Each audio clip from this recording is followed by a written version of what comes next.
Hi everyone, আমি দেবদীপ। আর চলো আজকে আর একটা নতুন ভ্লগের গল্প শুরু করি। তো বেসিক্যালি এখন প্রায় দিনই মেঘমেঘ থাকছে, মাঝে মাঝে বৃষ্টি হচ্ছে, কিন্তু যখন রোদ উঠছে তখন কিন্তু গরমের আর ঠিক ঠিকানা থাকছে না। হ্যাঁ, মানে এই এত বৃষ্টি মেঘ হয়েও কিন্তু গরম কমছে না। আর কাজের প্রতি সুবিচার করার জন্য এই গরমের মধ্যে বেলা 3টের সময় আমাদের বেরিয়ে যেতে হলো ইছাপুরের উদ্দেশ্যে। আর আজকে কিন্তু ট্রেন লেট করেনি, একদম অন টাইম আমাদের ইছাপুরে পৌঁছে দিয়েছিল। আর প্লিজ তোমাদের কাছে একটা রিকোয়েস্ট, তোমরা যদি দেখো রাস্তায় এরকম জলের কল খোলা আছে তাহলে অবশ্যই সেটা বন্ধ করে দিও।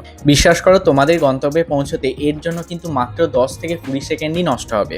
যাই হোক, আজকে আমরা চলে গিয়েছিলাম জেম জুয়েলার্সে। আর ওখানে গিয়ে শুনলাম নাকি ওখানে এখন সোনার গয়নার মজুরি মাত্র 3%। আর এদের ডিটেল কালেকশন নিয়ে একটা বড় ভিডিও এক্সট্রা ওয়াও চ্যানেলটাতে কিন্তু আপলোড করা আছে। সাধ্যের মধ্যে স্বাদ পূরণ করতে হলে অবশ্যই একবার ভিডিওটা দেখে নিও। আর এরপর কাছে ফেরার পথে প্রথমে আমাদের কারোরই বসার জায়গা জোটেনি। কিছুক্ষণ পর একটা সিট ফাঁকা হয়, যে বসার সেই বসেছে।